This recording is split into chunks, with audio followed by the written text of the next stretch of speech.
Hi, ಎಲ್ರಿಗೂ ನಮಸ್ಕಾರ. Welcome to Study IQ. I'm Shruti and this is the video on Karnataka State Current Affairs July 2021 Part 2. July month current affairs ಒಟ್ಟು 4 ಪಾರ್ಟ್ಸಲ್ಲಿ ಬರುತ್ತೆ. Part 1 already upload ಮಾಡಿದ್ದೀವಿ. ಇದು part 2. Third and fourth part will be uploaded soon on Study IQ YouTube channel. Each and every current affair in this video is covered in a comprehensive manner and explanation will be in Kannada and English languages to help both English medium and Kannada medium aspirants. Comprehensive ಅಥವಾ ಸಮಗ್ರವಾಗಿ ಒಂದು current ಅಫೇರ್ನ ನಾವು ಓದೋದ್ರಿಂದ KS ಆಸ್ಪಿರೆಂಟ್ಸ್ಗೆ essay writing ಮತ್ತು mains answer ರೈಟಿಂಗಲ್ಲಿ ತುಂಬ help ಆಗುತ್ತೆ. ಯಾವುದೇ current affair ಇರಲಿ ಅದನ್ನು ಕಾಂಪ್ರಿಹೆನ್ಸಿವ್ ಆಗಿ ಓದೋದ್ರಿಂದ ಆ ಕರೆಂಟ್ ಅಫೇರ್ ಮೇಲೆ ಕೇಳಬಹುದಾದ ಎಲ್ಲ ತರಹದ ಪ್ರಶ್ನೆಗಳಿಗೂ ತಾವು ರೆಡಿ ಆಗ್ತೀರಿ. ಹಾಗೂ ನೆನಪಲ್ಲಿ ಇಟ್ಕೊಳ್ಳೋದಕ್ಕೆ ಸಹ ಇದು ಸಹಾಯ ಆಗುತ್ತೆ. ನೀವು ಪ್ರೀವಿಯಸ್ ಇಯರ್ ಕ್ವೆಶನ್ ಪೇಪರ್ಸ್ನ ಒಬ್ಸರ್ವ್ ಮಾಡ್ತಾ ಹೋದರೆ ನಿಮಗೆ ಅರ್ಥ ಆಗುತ್ತೆ. ತುಂಬ ಹಿಂದಿನ ತರಹ ಈಗ ಸ್ಟ್ರೇಟ್ ಕ್ವೆಶನ್ಸ್ನ ಕೇಳೋದಿಲ್ಲ. ಸ್ಟೇಟ್ಮೆಂಟ್ಸ್ನ ಕೊಡ್ತಾರೆ, ಇದರಲ್ಲಿ ಕರೆಕ್ಟ್ ಸ್ಟೇಟ್ಮೆಂಟ್ ಯಾವುದು, ಇನ್ಕರೆಕ್ಟ್ ಸ್ಟೇಟ್ಮೆಂಟ್ ಯಾವುದು, ಈ ತರಹದ ಪ್ರಶ್ನೆಗಳು ಬರುತ್ತೆ. ಸೊ ಕಾಂಪ್ರಿಹೆನ್ಸಿವ್ ಆಗಿ ಓದೋದು ತುಂಬ ಹೆಲ್ಪ್ಫುಲ್ ಆಗಿರುತ್ತೆ. Okay, let's start. Before starting, here is an announcement. Study IQ is selling courses on various government exams and there is a course available on Karnataka State Public Service Commission KPSC. For more details, log on to the official website of Study IQ and here are the contact numbers. Please download Study IQ mobile application from Google Play Store. Through this app, you can avail smart courses. Here is our first news. Over 1.5 lakh children in rural Karnataka do not go to schools. In this news, we are going to understand what public interest litigation is, meaning of the term suo motu case, and also about Right to Education Act. This news is related to education. See, education is the fundamental right of every individual, and it is the government's responsibility to ensure that individuals are able to exercise their right. Right to education is the birthright of every child. Everybody should have the ability to read and write. Survey was conducted by Rural Development and Panchayat Raj, RDPR. Okay, according to this survey, 1.59 lakh children in rural Karnataka do not go to schools. This is the news. This data yet to be validated by Department of Primary and Secondary Education. The findings of this survey were submitted before a division bench of Karnataka High Court, comprising Chief Justice Abhay Srinivas Oka and Justice N.S. Sanjay Gowda. Survey findings were submitted to High Court. Current High Court judge is High Court Chief Justice is Abhay Srinivas Oka. This point is important. Now, after considering the findings of this survey conducted by RDPR, High Court has directed local bodies like municipalities and panchayats to conduct a door-to-door survey of out-of-school children in its limits, pointing to obligations under Right to Education Act. This is the news. See, the bench was hearing public interest litigation or PIL, which the court had initiated in 2013 suo motu case based on newspaper report on out-of-school children. Now the court has considered this findings of this survey and directed local bodies to conduct door-to-door survey. Now let us understand the meaning of this term PIL, Public Interest Litigation. ಕನ್ನಡದಲ್ಲಿ ಸಾರ್ವಜನಿಕ ಹಿತಾಸಕ್ತಿ ಮೊಕದ್ದಮೆ. Public interest litigation is the use of law to advance human rights and equality or raise issues of public concern, broad public concern. Like education is an issue of broad public concern. Suo motu, see this term suo motu is a Latin term. Okay, the meaning is on its own motion. Meaning of suo motu is on its own motion. Here, court will take an action on its own. No party will request the court. Okay, suo motu means action taken by a court of its own accord without any request by the parties involved. I hope you all understood the meaning of PIL and suo motu. I'll explain it in Kannada later. ಈ news ಶಿಕ್ಷಣ ಕ್ಷೇತ್ರಕ್ಕೆ ಸಂಬಂಧಪಟ್ಟಿದ್ದು. Right to education act ಬಗ್ಗೆ ತಿಳ್ಕೊಳ್ತೀವಿ, ಶಿಕ್ಷಣ ಹಕ್ಕು ಕಾಯ್ದೆಯ ಬಗ್ಗೆ ತಿಳ್ಕೊಳ್ತೀವಿ ಈ ನ್ಯೂಸಲ್ಲಿ. ಶಿಕ್ಷಣ ಪ್ರತಿಯೊಂದು ಮಗುವಿನ ಹಕ್ಕು. ಪ್ರತಿ ಮಗುವಿಗೂ ಕ್ವಾಲಿಟಿ ಎಜುಕೇಷನ್ ಸಿಗುವಂತೆ ಮಾಡೋದು ಸರ್ಕಾರದ ಜವಾಬ್ದಾರಿಯಾಗಿರುತ್ತೆ. ಈಗ ನ್ಯೂಸ್ ಏನಂದರೆ, ಗ್ರಾಮೀಣಾಭಿವೃದ್ಧಿ ಮತ್ತು ಪಂಚಾಯತ್ ರಾಜ್ ಇಲಾಖೆನವರು ಒಂದು ಸಮೀಕ್ಷೆಯನ್ನು ನಡೆಸ್ತಾರೆ. ಆ ಸಮೀಕ್ಷೆಯ ಪ್ರಕಾರ ಕರ್ನಾಟಕದ ಗ್ರಾಮೀಣ ಪ್ರದೇಶಗಳಲ್ಲಿ 1.59 ಲಕ್ಷ ಮಕ್ಕಳು ಶಾಲೆಗೆ ಹೋಗ್ತಾ ಇಲ್ಲ ಅಂತ ಈ ಸಮೀಕ್ಷೆ ತಿಳಿಸುತ್ತೆ. ಇದು ತುಂಬ ದೊಡ್ಡ ನಂಬರ್ ಆಯಿತು. 1.5 ಲಕ್ಷ ಮಕ್ಕಳು ಅಂದರೆ ತುಂಬ ದೊಡ್ಡ ನಂಬರ್ ಆಯಿತು. ಪ್ರತಿ ಮಗುವಿಗೂ ಶಿಕ್ಷಣ ಸಿಗಬೇಕು, ಬಟ್ ಇಷ್ಟು ದೊಡ್ಡ ಸಂಖ್ಯೆಯ ಮಕ್ಕಳಿಗೆ, ಗ್ರಾಮೀಣ ಪ್ರದೇಶದಲ್ಲಿರುವಂಥ ಮಕ್ಕಳಿಗೆ ಶಿಕ್ಷಣ ಸಿಗ್ತಾ ಇಲ್ಲ. ಕರ್ನಾಟಕ ರಾಜ್ಯದ ಗ್ರಾಮೀಣ ಪ್ರದೇಶಗಳಲ್ಲಿರುವಂಥ ಮಕ್ಕಳಿಗೆ ಶಿಕ್ಷಣ ಸಿಗ್ತಾ ಇಲ್ಲ ಅಂತ ಈ ಸಮೀಕ್ಷೆ ತಿಳಿಸುತ್ತೆ. ಈ ಒಂದು ಸಮೀಕ್ಷೆಯ ಫಲಿತಾಂಶ ಹೈಕೋರ್ಟ್ಗೆ ರೀಚ್ ಆಗುತ್ತೆ. ಹೈಕೋರ್ಟ್ ಇದನ್ನು ಕನ್ಸಿಡರ್ ಮಾಡಿ ಒಂದು ಡೈರೆಕ್ಷನ್, ಒಂದು ಆರ್ಡರನ್ನು ನೀಡಿದೆ. ಅದೇನೆಂದರೆ, ಈ ಮುನ್ಸಿಪಾಲ್ಟಿ ಪಂಚಾಯತ್ಗಳಿರ್ತಾವಲ್ಲ, ತಮ್ಮ ಲಿಮಿಟ್ಸಲ್ಲಿ ಇರುವಂಥ ಮನೆಗಳಿಗೆ ಹೋಗಿ ಡೋರ್ ಟು ಡೋರ್ ಸರ್ವೆಯನ್ನು ನಡೆಸಿ ಶಾಲೆಯಿಂದ ಹೊರಗುಳಿದ ಮಕ್ಕಳ ಬಗ್ಗೆ ಒಂದು ಸಮೀಕ್ಷೆಯನ್ನು ನಡೆಸಬೇಕು, ಅವರಿಗೆ ಶಿಕ್ಷಣ ಸಿಗುವಂತೆ ಮಾಡಬೇಕು. ಈ ಸಮೀಕ್ಷೆಯನ್ನು ನಡೆಸುವ ಜವಾಬ್ದಾರಿಯನ್ನು ಮುನ್ಸಿಪಾಲ್ಟಿ ಮತ್ತು ಪಂಚಾಯತ್ಗಳಿಗೆ ಹೈಕೋರ್ಟ್ ಈಗ ಸದ್ಯಕ್ಕೆ ನೀಡಿದೆ. ಇದು ನ್ಯೂಸ್. ಈ ಶಾಲೆಯಿಂದ ಹೊರಗುಳಿದ ಮಕ್ಕಳ ಬಗ್ಗೆ ಏನು ಕೇಸ್ ನಡೀತಾ ಇದೆ, ಎಜುಕೇಷನ್ ರಿಲೇಟೆಡ್ ಕೇಸ್, ಕರ್ನಾಟಕ ಹೈಕೋರ್ಟಲ್ಲಿ 2013ನೇ ಇಸ್ವಿಯಿಂದನೇ ನಡೀತಾ ಇದೆ. ಪಬ್ಲಿಕ್ ಇಂಟ್ರೆಸ್ಟ್ ಲಿಟಿಗೇಷನ್ ಅಥವಾ ಸಾರ್ವಜನಿಕ ಹಿತಾಸಕ್ತಿ ಮೊಕದ್ದಮೆ ಕಾನೂನಿನಡಿಯಲ್ಲಿ. ಸಾರ್ವಜನಿಕ ಹಿತಾಸಕ್ತಿ ಮೊಕದ್ದಮೆ ಅಂದರೆ ಏನು? ಈ ಮಾನವ ಹಕ್ಕುಗಳು, ಸಮಾನತೆ ಅಥವಾ ಈ ಬ್ರಾಡರ್ ಪಬ್ಲಿಕ್ ಕನ್ಸರ್ನ್ ಇರುವಂಥ ಇಶ್ಯೂಸ್ ಇರ್ತಾವಲ್ಲ, ಲೈಕ್ ಎಜುಕೇಷನ್. ಇವಾಗ ನಾವು ಓದ್ತಾ ಇರೋದು ಎಜುಕೇಷನ್ ಬಗ್ಗೆ. ಸೊ ಈ ತರಹದ ವಿಷಯಗಳ ಬಗ್ಗೆ ಕರ್ನಾಟಕ ಹೈಕೋರ್ಟ್ ತೀರ್ಮಾನವನ್ನು ತೆಗೆದುಕೊಳ್ಳುತ್ತೆ. ಯಾವುದೇ ಕಂಪ್ಲೇಂಟ್ ಹೋಗಬೇಕಾಗಿಲ್ಲ. ಸಾರ್ವಜನಿಕ ಹಿತಾಸಕ್ತಿ ಮೊಕದ್ದಮೆ ಅನ್ನುವಂಥ ಒಂದು ಕಾನೂನಿನ ಅಡಿಯಲ್ಲಿ ಇದು ಕೇಸ್ ಕಂಟಿನ್ಯೂ ಆಗುತ್ತೆ ಕೋರ್ಟಲ್ಲಿ. ಇದು ಪಬ್ಲಿಕ್ ಇಂಟ್ರೆಸ್ಟ್ ಲಿಟಿಗೇಷನ್ ಅಥವಾ ಸಾರ್ವಜನಿಕ ಹಿತಾಸಕ್ತಿ ಮೊಕದ್ದಮೆಯ ಮೀನಿಂಗ್ ಆಯಿತು. ಇನ್ನು ಸುವೋಮೋಟೋ ಅಂದರೆ ಇದೊಂದು ಲ್ಯಾಟಿನ್ ಪದ. ನ್ಯಾಯಾಲಯ ತನ್ನ ಸ್ವಂತ ಇಚ್ಛೆಯಂತೆ ಕ್ರಮವನ್ನು ತೆಗೆದುಕೊಳ್ಳುತ್ತೆ. ಅಂದರೆ ಯಾವುದೇ ಒಂದು ಪಾರ್ಟಿ ಬಂದು ಇಲ್ಲಿ ರಿಕ್ವೆಸ್ಟ್ ಮಾಡಬೇಕಾದಂಥ ಅವಶ್ಯಕತೆ ಇರೋದಿಲ್ಲ. ಸುವೋಮೋಟೋ ಅಂದರೆ ನ್ಯಾಯಾಲಯ ಸ್ವಂತವಾಗಿ ತನ್ನ ಸ್ವ ಇಚ್ಛೆಯಂತೆ ಕ್ರಮವನ್ನು ತೆಗೆದುಕೊಳ್ಳುತ್ತೆ, ಸಾರ್ವಜನಿಕ ಹಿತಾಸಕ್ತಿ ಕನ್ಸಿಡರ್ ಮಾಡಿ. ಇದನ್ನು ಸುವೋಮೋಟೋ ಅಂತ ಕರೀತಾರೆ. 2013ನೇ ಇಸ್ವಿನಲ್ಲಿ ಒಂದು ಪತ್ರಿಕೆಯಲ್ಲಿ ವರದಿ ಪ್ರಕಟ ಆಗಿರುತ್ತೆ. ಶಾಲೆಯಿಂದ ಹೊರಗುಳಿದ ಮಕ್ಕಳ ಕುರಿತು ಆ ವರದಿ ಇರುತ್ತೆ. ಅದರ ಆಧಾರದ ಮೇಲೆ ಸುವೋಮೋಟೋ ಪ್ರಕರಣ ನ್ಯಾಯಾಲಯದಲ್ಲಿ ದಾಖಲಾಗಿ ಕೇಸ್ ಸ್ಟಾರ್ಟ್ ಆಗುತ್ತೆ, ವಿಚಾರಣೆ ಶುರುವಾಗುತ್ತೆ.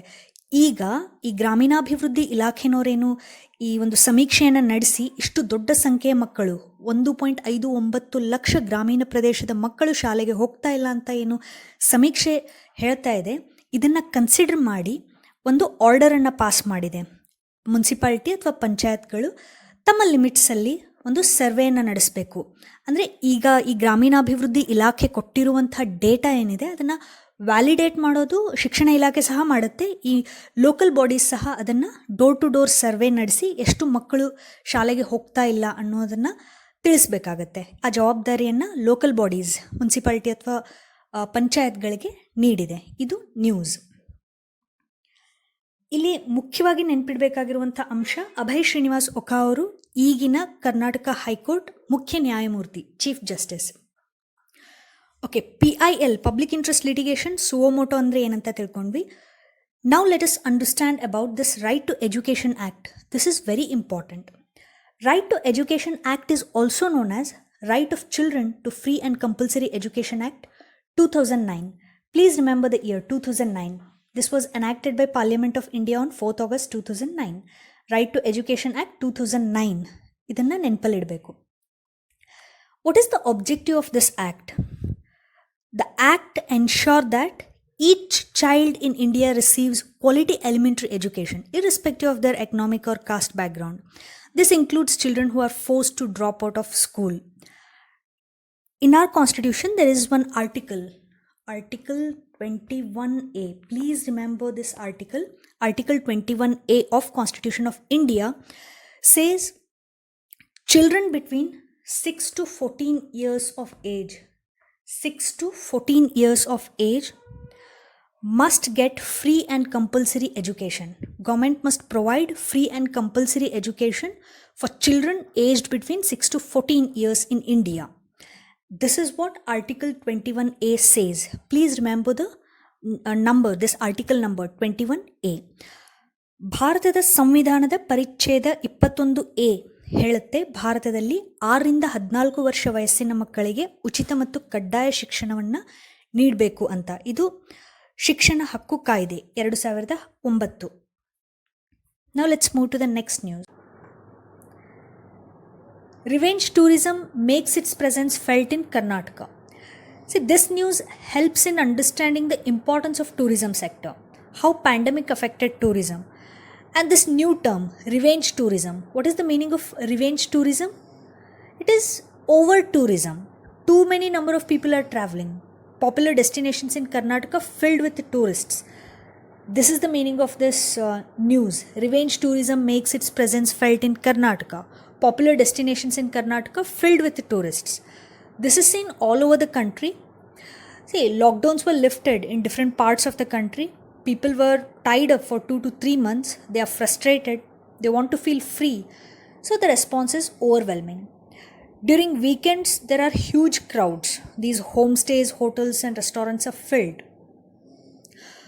But with the crowd comes the problems associated with over tourism. There is anxiety in lawmakers and medical fraternity. The new COVID-19 wave may burst out because of this.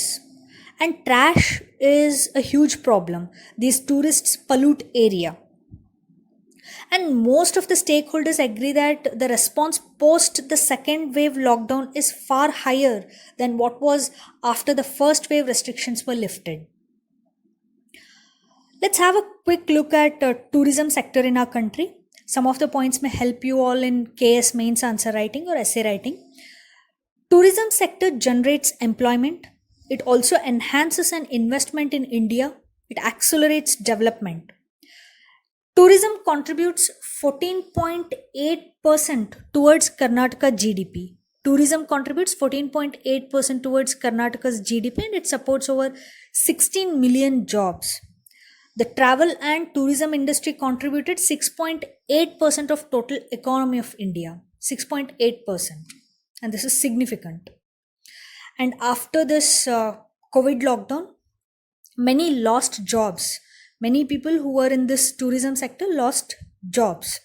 ಇಲ್ಲಿ revenge tourism ಅನ್ನುವಂಥ ಹೊಸ term ಚಾಲ್ತಿಯಲ್ಲಿದೆ. Revenge tourism ಅಂದರೆ ಅತಿಯಾಗಿ ಜನ travel ಮಾಡ್ತಾ ಇದ್ದಾರೆ. Tourist ಸ್ಪಾಟ್ಗಳಲ್ಲಿ ಅತಿಯಾದ ಸಂಖ್ಯೆಯಲ್ಲಿ ಪ್ರವಾಸಿಗರನ್ನು ನಾವು ನೋಡಬಹುದು ಕರ್ನಾಟಕ ರಾಜ್ಯದಲ್ಲಿ. ಇದು ದೇಶದ ಬೇರೆ ಬೇರೆ ಭಾಗದಲ್ಲೂ ಆಗ್ತಾ ಇದೆ. ಕರ್ನಾಟಕ ರಾಜ್ಯದಲ್ಲಿ ಸಹ ಈ ರಿವೆಂಜ್ ಟೂರಿಸಮ್ ಆಗ್ತಾ ಇದೆ. ಇಷ್ಟು ದಿನ ಲಾಕ್ಡೌನ್ ಇತ್ತು. ತುಂಬ ಜನ 2 to 3 months ಮನೆಯಲ್ಲೇ ಇರಬೇಕಾದಂಥ ಪರಿಸ್ಥಿತಿ ಇತ್ತು. ಲಾಕ್ಡೌನ್ ಲಿಫ್ಟ್ ಆಗ್ತಾ ಇದೆ. ಅಲ್ಲಲ್ಲಿ ಲಿಫ್ಟ್ ಆಗ್ತಾ ಇದ್ದ ಹಾಗೇ ಜನ ತಮ್ಮ ಕುಟುಂಬದೊಂದಿಗೆ ಟೂರಿಸ್ಟ್ ಸ್ಪಾಟ್ಗಳಿಗೆ ಹೋಗ್ತಾ ಇದ್ದಾರೆ. ಅಲ್ಲಿರುವಂಥ ಹೋಮ್ ಸ್ಟೇ, ಹೋಟೆಲ್, ರೆಸ್ಟೋರೆಂಟ್ಸ್ಗಳೆಲ್ಲ ಈಗ ಕಂಪ್ಲೀಟ್ಲಿ ಫಿಲ್ ಆಗ್ತಾ ಇದೆ. ಅತಿಯಾದ ಸಂಖ್ಯೆಯಲ್ಲಿ ಪ್ರವಾಸಿಗರು ಪ್ರವಾಸವನ್ನು ಮಾಡ್ತಾ ಇರೋದನ್ನೇ ರಿವೆಂಜ್ ಟೂರಿಸಮ್ ಅಂತ ಕರೆಯೋದು. ಬಟ್ ಇದರಿಂದ ಒಂದಿಷ್ಟು ಸಮಸ್ಯೆಗಳಿವೆ. ಈ ಓವರ್ ಟೂರಿಸಮಿಂದ ಒಂದಿಷ್ಟು ಸಮಸ್ಯೆ ಆಗುತ್ತೆ. ಸಮಸ್ಯೆ ಏನಂದರೆ, ಶಾಸಕರು ಮತ್ತು ವೈದ್ಯಕೀಯ ವಲಯದಲ್ಲಿ ಒಂದು ಆತಂಕ ಇದೆ. ಕೊರೋನಾ ವೈರಸ್ ಕೇಸಸ್ ಮತ್ತೆ ಜಾಸ್ತಿ ಆಗಬಹುದು ಈ ರೀತಿಯಾಗಿ ಕ್ರೌಡಲ್ಲಿ ಜನ ಎಲ್ಲ ಹೋಗ್ತಾ ಇರೋದ್ರಿಂದ. ಮತ್ತು ಕಸ ಒಂದು ದೊಡ್ಡ ಸಮಸ್ಯೆ. ಎಲ್ಲಿ ಈ ಪಾಪ್ಯುಲರ್ ಡೆಸ್ಟಿನೇಷನ್ಸ್ ಇದೆಯೋ, ಟೂರಿಸ್ಟ್ ಸ್ಪಾಟ್ಗಳಿದೆಯೋ, ಅಲ್ಲಿ ಪ್ರವಾಸಿಗರು ಕಸ ಜಾಸ್ತಿ ಹಾಕ್ತಾ ಇದ್ದಾರೆ. ಕಸದ ಸಮಸ್ಯೆ ಸಹ ಇಲ್ಲಿ ಎದುರಾಗ್ತಾ ಇದೆ. ಅವರು ಪ್ರದೇಶವನ್ನು ಕಲುಷಿತಗೊಳಿಸ್ತಾ ಇದ್ದಾರೆ ಪ್ರವಾಸಿಗರು. ಇದನ್ನು ಸಹ ಹ್ಯಾಂಡಲ್ ಮಾಡಬೇಕಾಗಿದೆ. ಇವೆಲ್ಲ ಸಮಸ್ಯೆ ಆಯಿತು, ಓವರ್ ಟೂರಿಸಮಿನ ಸಮಸ್ಯೆ ಆಯಿತು. ಈಗ ನಮ್ಮ ದೇಶದ ಟೂರಿಸಮ್ ಸೆಕ್ಟರ್ ಬಗ್ಗೆ ಒಂದೆರಡು ಪಾಯಿಂಟ್ಸ್. ಅಂಕಿಅಂಶ ನೋಡೋದಾದರೆ, ನಮ್ಮ ಕರ್ನಾಟಕದ GDP ಏನಿದೆ ಅದಕ್ಕೆ ಟೂರಿಸಮ್ನ ಕಾಂಟ್ರಿಬ್ಯೂಷನ್ ಇರೋದು 14.8%. GDP ಅಂದರೆ ಗ್ರಾಸ್ ಡೊಮೆಸ್ಟಿಕ್ ಪ್ರಾಡಕ್ಟ್. 14.8%ನಷ್ಟು ಕಾಂಟ್ರಿಬ್ಯೂಷನ್ ಇದೆ ಟೂರಿಸಮ್ ಸೆಕ್ಟರ್ದು. ಇನ್ನು ಇಡೀ ನಮ್ಮ ಭಾರತದ ಎಕಾನಮಿಯನ್ನು ನೋಡೋದಾದರೆ, ಟೂರಿಸಮ್ ಮತ್ತು ಟ್ರಾವೆಲ್ ಇಂಡಸ್ಟ್ರಿಯಿಂದ 6.8% ಕಾಂಟ್ರಿಬ್ಯೂಷನ್ ಇದೆ, ಕೊಡುಗೆ ಇದೆ 6.8%. ಅಂದರೆ ಇಲ್ಲಿ ಪಾಯಿಂಟ್ ಇಷ್ಟೇ, ದೇಶ ಅಥವಾ ನಮ್ಮ ರಾಜ್ಯದ ಆರ್ಥಿಕ ಬೆಳವಣಿಗೆಯಲ್ಲಿ ಟೂರಿಸಮ್ ಸೆಕ್ಟರ್ನ ಪಾತ್ರ ಜಾಸ್ತಿ ಇದೆ ಅಂತ. ಲಾಕ್ಡೌನ್ ಎಲ್ಲ ಆದಮೇಲೆ, ಫಸ್ಟ್ ವೇವ್ ಆಗಿರ್ಬೋದು, ಸೆಕೆಂಡ್ ವೇವ್ ಲಾಕ್ಡೌನ್ ಎಲ್ಲ ಆದಮೇಲೆ ಟೂರಿಸಮ್ ಸೆಕ್ಟರ್ಗೆ ತುಂಬ ಹೊಡೆತ ಬಿದ್ದಿದೆ. ಇಲ್ಲಿ ಆಲ್ಮೋಸ್ಟ್ 16 ಮಿಲಿಯನ್ ಜಾಬ್ಸನ್ನು ನೀಡಿದಂಥ ಸೆಕ್ಟರ್ ಇದು. ಬಹಳಷ್ಟು ಜನ ಕೆಲಸವನ್ನು ಕಳೆದುಕೊಂಡಿದ್ದಾರೆ. Karnataka sends fewer students abroad than its neighbours. ಕರ್ನಾಟಕದ ಅಕ್ಕಪಕ್ಕದ ರಾಜ್ಯಗಳು ತೆಲಂಗಾಣ, ಆಂಧ್ರ ಪ್ರದೇಶ್, ತಮಿಳುನಾಡು, ಕೇರಳ ಈ ರಾಜ್ಯಗಳಿಂದ ವಿದ್ಯಾರ್ಥಿಗಳು ಹೆಚ್ಚಿನ ಸಂಖ್ಯೆಯಲ್ಲಿ ಹೊರದೇಶಕ್ಕೆ ಹೋಗಿ ಶಿಕ್ಷಣ ಪಡೀತಾರೆ. ಕರ್ನಾಟಕ ರಾಜ್ಯದಿಂದ ವಿದ್ಯಾರ್ಥಿಗಳು ಹೊರದೇಶಕ್ಕೆ ಹೋಗಿ ಶಿಕ್ಷಣ ಪಡೆಯೋದು ಕಡಿಮೆ. ಅಂದರೆ ಮಾಡಿದ್ರೆ ಕಡಿಮೆ, ಕಂಪ್ಯಾರಿಟಿವ್ಲಿ ಲೆಸ್ ಇದೆ. Karnataka sense fewer students abroad. In this news, we are going to get answers to all these questions. Why Indian students prefer studying abroad? What are the loopholes in Indian education system? How this trend affect our economy? Why are neighboring states sending more students abroad? And why Karnataka sends fewer students abroad? Why students from Karnataka prefer to stay in home state? Let us understand one by one. Here is the first question. Why Indian students prefer studying abroad? There are more options, accessibility to admission, immigration, there are more research opportunities and better career growth. ಬೇರೆ ದೇಶಗಳಲ್ಲಿ ತುಂಬ ಹೆಚ್ಚಿನ subjects ಇವೆ. Traditional ಕೋರ್ಸ್ನ ಬಿಟ್ಟು ಹೆಚ್ಚಿನ ಸಬ್ಜೆಕ್ಟ್ಸನ್ನು ಕಲಿಬಹುದು. ಇಂಡಿಯಾದಲ್ಲಿ options ತುಂಬ ಕಡಿಮೆ ಇದೆ. ಹೀಗಾಗಿ ವಿದ್ಯಾರ್ಥಿಗಳು ಹೊರದೇಶಕ್ಕೆ ಹೋಗೋದಕ್ಕೆ ಇಷ್ಟಪಡ್ತಾರೆ ಶಿಕ್ಷಣಕ್ಕೆ ಅಂತ. ಸಂಶೋಧನೆ ನಡೆಸೋಕೆ ಅವಕಾಶ ಜಾಸ್ತಿ, ಅಪಾರ್ಚುನಿಟೀಸ್ ಜಾಸ್ತಿ ಇದೆ ಮತ್ತು ಕರಿಯರ್ ಗ್ರೋತ್ ಸಹ ತುಂಬ ಚೆನ್ನಾಗಿದೆ. ಒಳ್ಳೆಯ ಸಂಬಳ ಸಹ ಸಿಗುತ್ತೆ.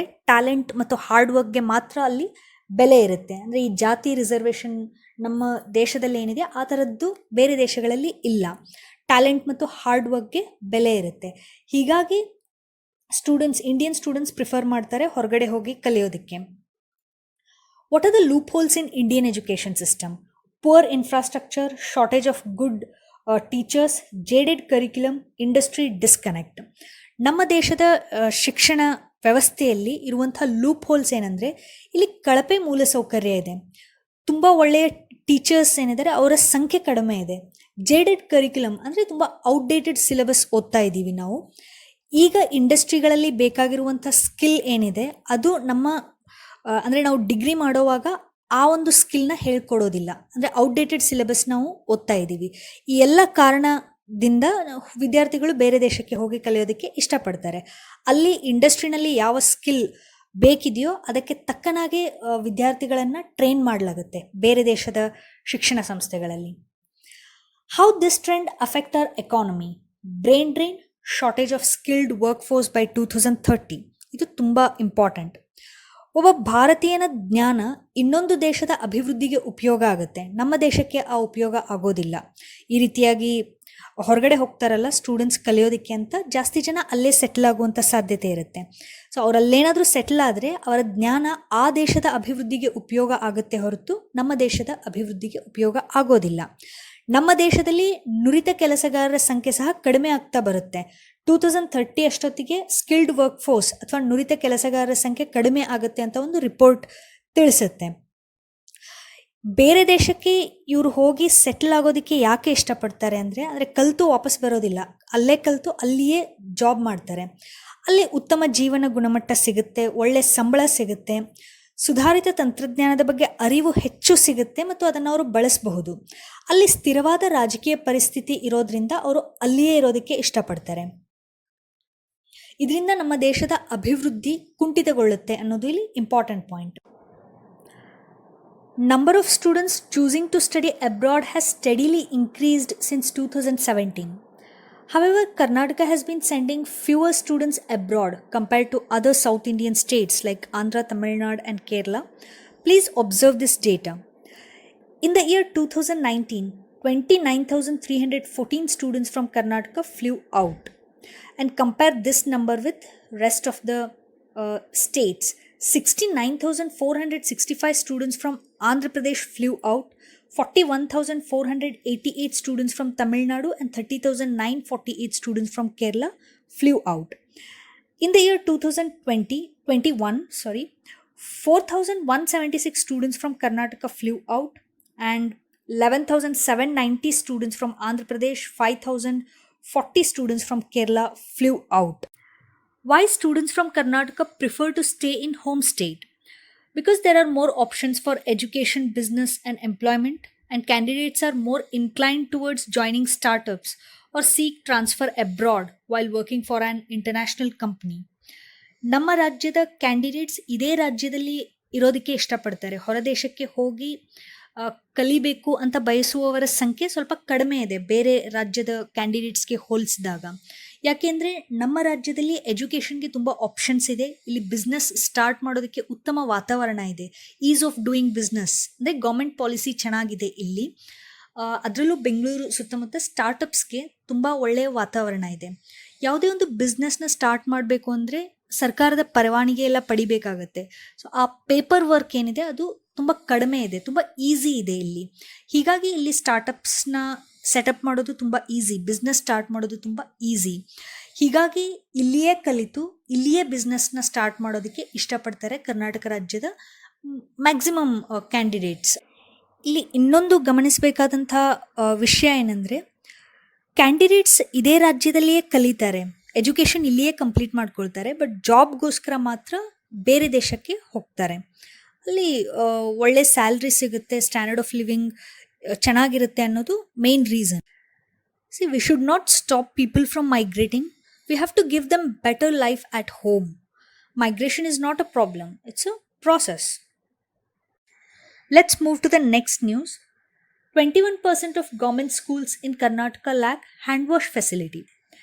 Hygiene protocols have become key to curbing the spread of COVID-19, but study has revealed that 1 in 5 government schools in Karnataka does not have hand washing facilities. 1 in 5 government schools in Karnataka does not have hand washing facility, which is the basic amenity. Frequent and thorough hand washing, mask use, social distancing, these are the basic requirements of COVID compliant behavior. But now the government is thinking of restarting on campus learning.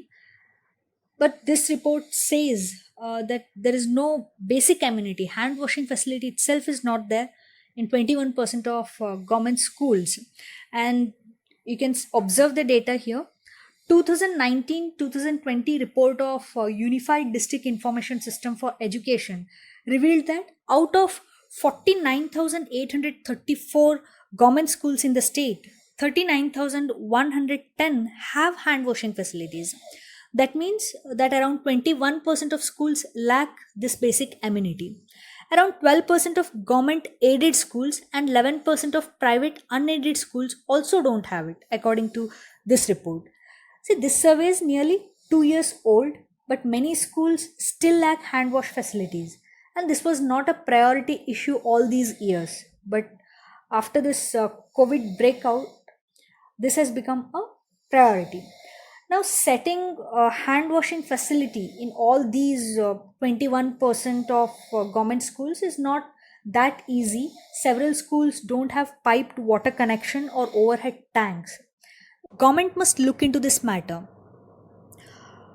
ಈಗ ಈ COVID-19 pandemic ಎಲ್ಲ start ಆದಮೇಲೆ hand wash ಮಾಡಬೇಕು, mask ಧರಿಸಬೇಕು, social distancing follow ಮಾಡಬೇಕು ಅಂತೆಲ್ಲ ನಾವು ಕೇಳ್ತಾನೆ ಇದ್ದೀವಿ. ಸರ್ಕಾರ ಶಾಲೆಗಳನ್ನು ರೀಓಪನ್ ಮಾಡಬೇಕು, ಪುನರಾರಂಭಿಸಬೇಕು ಅಂತ ಸಹ ಚಿಂತನೆಯನ್ನು ನಡೆಸ್ತಾ ಇದೆ, ಲಾಕ್ಡೌನ್ ಲಿಫ್ಟ್ ಆಗ್ತಾ ಇದ್ದ ಹಾಗೇ. ಬಟ್ ಒಂದು ಸರ್ವೆ ರಿಪೋರ್ಟ್ ತಿಳಿಸುತ್ತೆ, ಎಷ್ಟೋ ಶಾಲೆಗಳಲ್ಲಿ ಹ್ಯಾಂಡ್ ವಾಶ್ ಫೆಸಿಲಿಟಿ ಸಹ ಇಲ್ಲ.